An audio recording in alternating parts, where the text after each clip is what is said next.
예, 더불어민주당 손혜원 의원의 목포 투기 의혹이 이를 보도한 언론사와 손 의원 간의 진실게임 양상으로 번지고 있습니다. 언론사는 문화재 거리로 지정되기 전에 손 의원의 남편 재단과 조카 등의 이름으로 일본식 가옥 여러 채를 구입한 것이 차명을 활용한 투기가 아니냐 이런 의혹을 보도했습니다. 손혜원 의원은 목숨까지 걸겠다면서 사실이 아니라고 반박하고 있습니다. 야당은 손 의원이 국회 문화체육관광위원회 여당 간사라는 지위를 이용해서 압력을 행사했다고 주장하고 있습니다. 먼저 정진명 기자가 제기되고 있는 의혹부터 전해드리겠습니다. SBS는 어제 민주당 손혜원 의원의 조카와 보좌관 가족 등이 산 목포 가옥이 사실상 손 의원의 차명재산이라는 의혹을 제기했습니다. 그러면서 목포 문화재 거리에 있는 창성장의 공동 소유주인 손 의원 조카의 인터뷰를 전합니다. 조카는 자신이 그 집의 주인이 아니며 이름만 빌려준 것이라고 여러 차례 강조했다는 겁니다. 조카의 아버지, 그러니까 손 의원의 남동생이 가족들은 목포에 가본 적도 없다고 보도했습니다. 어떻게 운영되는지도 전혀 모른다는 점도 강조했습니다. 창성장을 산 돈도 2017년 매입 전에 손 의원이 계좌로 보내왔다고 했습니다. SBS는 앞서 손 의원의 남편 재단과 조카, 보좌관 가족이 일본식 가옥 등을 집중 구입했다고 보도했습니다. 건물의 구입 시기는 2017년 3월부터입니다. 이 중에는 등록문화재로 지정된 건물 한 채도 포함됐습니다. 이 건물들이 있는 마을이 문화재 거리로 지정된 건 지난해 8월입니다. 또 SBS는 건물을 산 후 부동산 가격이 4배 가까이 뛰었다는 점도 부각했습니다. JTBC 정진명입니다. 손혜원 의원은 제 인생과 전 재산까지 걸겠다면서 투기가 아니라고 강하게 반발하고 있습니다. 문화재를 보존하려는 취지를 왜곡했을 뿐만이 아니라 불행한 가정사까지 들춰냈다면서 언론사의 모든 책임을 묻겠다고 얘기하고 있습니다. 그러나 한국당은 손 의원을 국회 윤리위에 징계해야 한다고 주장하고 있습니다. 박유미 기자입니다. 손혜원 의원은 페이스북 등 소셜미디어를 통해 거의 1시간 단위로 입장을 내놓고 있습니다. 결백하다는 말씀을 하고 계시는 거고요. SBS가 동생 건 등 보도하는 과정에서 확인 취재를 안 해요. 조카를 통한 차명 투자 의혹에 대해서도 동생과 갈라선 불행한 가정사를 이유로 들었습니다. 그럼 직접 사지 않으신 이유는? 저는 제 재산이 더 이상 증식되는 걸 바라지 않습니다.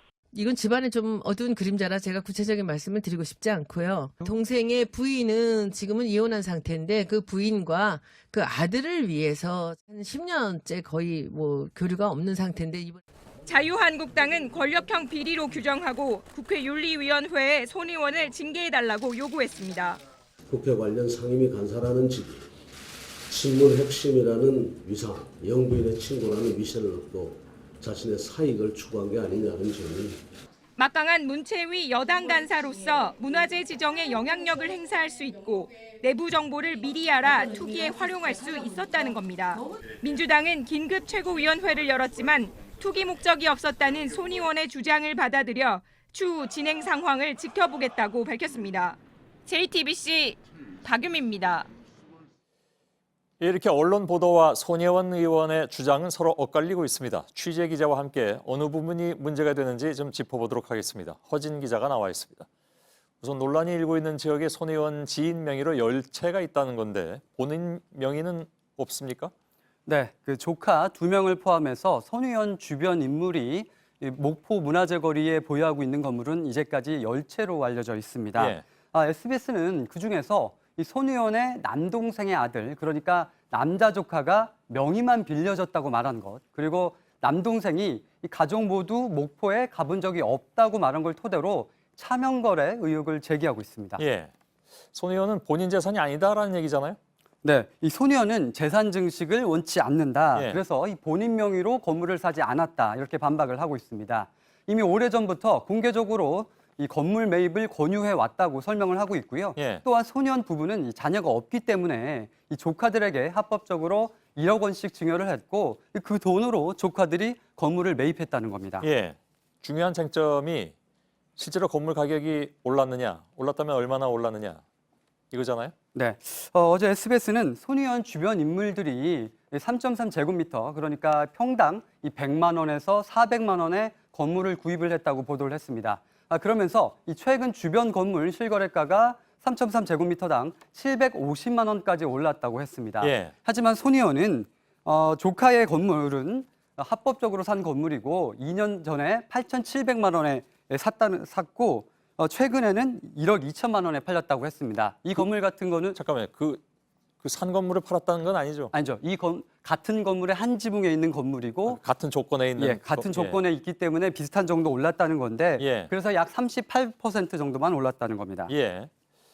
서로 차이가 큽니다. 일단 양쪽의 주장이. 네, 그래서 JTBC 취재진이 직접 확인을 해봤습니다. 실거래가 기준으로 문화재 거리 지정 전에 2,700만 원이었던 건물이 최근에 7천만 원에 거래가 됐습니다. 이 건물만 봐서는 두세 배 정도 가격이 뛴 걸로 보이는데요. 그렇지만 이 건물 가격을 일률적으로 비교하기는 어려운 점이 있는데요. 조건이 다 다를 테니까. 그렇죠. 바로 근처여도 골목 앞이냐 뒤냐 아니면 향이 어느 쪽이냐에 따라 가격이 저마다 다릅니다. 게다가 언론에 소개된 건물은 2년 전에 호가가 500만 원이 넘었다고 알려진 건물이라고 합니다. 호가가 그리고 평당 500만 원이? 네네, 그렇습니다. 새 건물이었다고 하고요.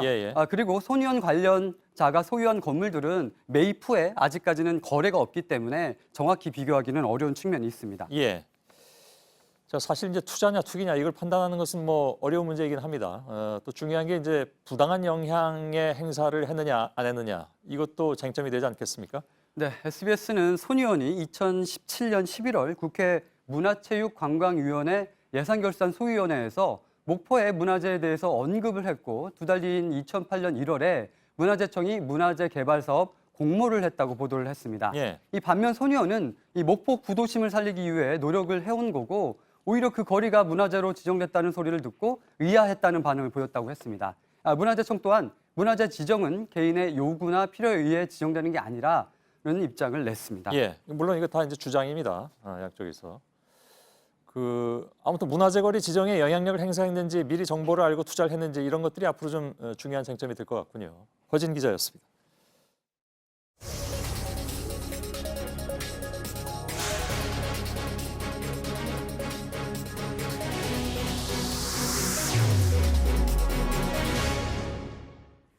네, 검찰의 공소장을 분석해보면 의원들은 수사 중이거나 재판에 넘겨진 뒤 선고 전후까지 때를 가리지 않고 민원을 넣었습니다.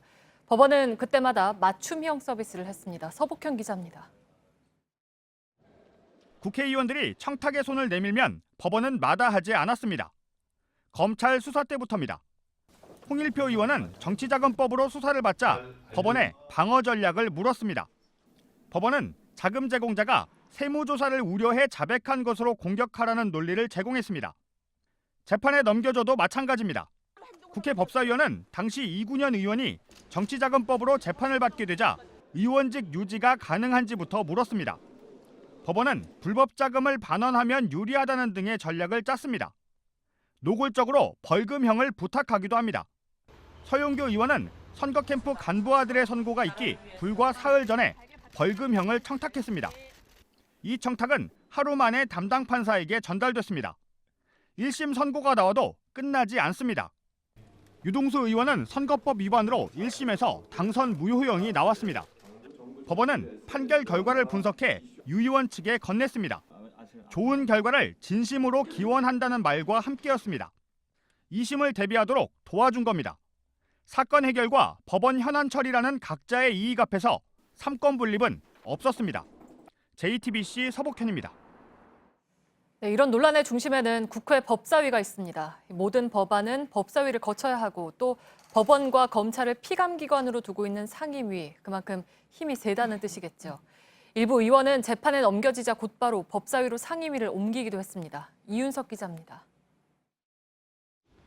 지난해 7월 자유한국당은 이완영 의원을 국회 법사위에 배치했습니다. 이 의원은 정치자금법 위반 혐의로 1심에서 의원직 상실에 해당하는 선고를 받은 상태였습니다. 상임위 구성 면면을 보면 도저히 납득할 수 없는 의원입니다. 대표적으로 법사위원이 된 자유한국당 이완영 의원. 지난해 2월엔 국회 법사위가 시작하자마자 파행했습니다. 민주당 의원들이 권성동 당시 법사위원장의 사퇴를 요구하며 의혹의 혐의 유무가 명백히 밝혀질 때까지는 집단 퇴장한 겁니다. 강원랜드 채용비리 연루 의혹의 당사자가 법사위 진행을 맡아선 안 된다는 이유였습니다. 박근혜 정부 시절인 2012년엔 정반대였습니다. 당시 여당이던 새누리당 법사위원들이 검찰 수사를 받던 박지원 민주통합당 원내대표의 법사위원 사퇴를 요구한 겁니다. 검찰 수사가 종료될 때까지 이해관계가 있는 법사위에서 자진 사퇴할 것을 국회 법사위에선 이런 논란이 계속 반복돼 왔습니다. 법사위 관계자는 김영란법 이전엔 본인 사건뿐 아니라 다른 의원의 사건을 사법부에 잘 봐달라고 부탁하는 경우도 있었다고 말했습니다. 전 법원행정처 판사는 국회의원들은 단순히 선처 부탁이 아니라 구체적으로 혐의 내용과 형량까지 제시하는 경우도 적지 않았다고 전했습니다. 법사위가 법률을 심사하는 곳이 아닌 불법 민원 거래소였던 셈입니다. JTBC 이윤석입니다. 네, 어제 말씀드린 대로 오늘부터 일부에서 팩트체크를 진행합니다. 주요 이슈 속의 사실관계를 신속하게 확인하기 위해서입니다. 보신 것처럼 재판 청탁은 있었는데 정작 규정이 없어서 당사자 처벌이 어렵다는 지적이 나옵니다. 과연 그런 건지 바로 확인을 해보죠. 오대영 기자, 처벌 안 됩니까? 꼭 그렇게만은 볼 수가 없습니다. 청탁을 받았다는 임종원 전 법원행정처 차장이 이틀 전에 기소가 됐습니다. 바로 이 사건 때문입니다. 직권남용, 권리행사 방해 혐의입니다. 청탁을 한 국회의원도 경우에 따라서 공범이 될 수도 있습니다. 네, 그러니까 뭐 처벌 규정이나 근거가 아예 없는 게 아니라는 거죠? 네, 그래서 규정이 아니라 증명 여부가 중요합니다. 청탁 사실이 명확하게 입증이 돼야 됩니다. 서영교 민주당 의원의 경우에는 이메일이 증거로 나왔습니다. 직권남용죄는 공무원이 권한을 넘어서 다른 사람에게 의무 없는 일을 하게 하는 경우 등을 말합니다. 국회의원이 법원의 공무원은 아닙니다. 그러나 재판 개입이 드러난다면 판례상 이렇게 공범이 될 수도 있습니다.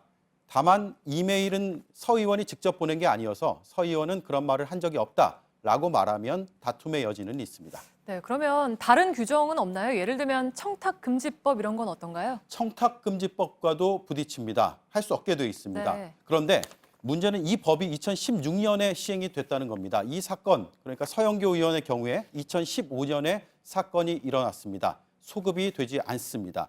변호사법 위반도 거론이 됩니다. 변호사가 아닌데 남의 사건에 관여하면 안 되지만 그 대가로 돈을 받았느냐가 중요합니다. 그런 내용은 아직은 확인되지 않았습니다. 네, 그러니까 결국에 핵심은 청탁 여부, 그리고 했다면 무슨 내용을 어떻게 청탁했느냐가 확실해야 한다는 거잖아요. 네, 국회의원이 법원에 재판 청탁을 했다라는 정도만으로는 지금 범죄 여부를 따지기는 좀 이릅니다. 네.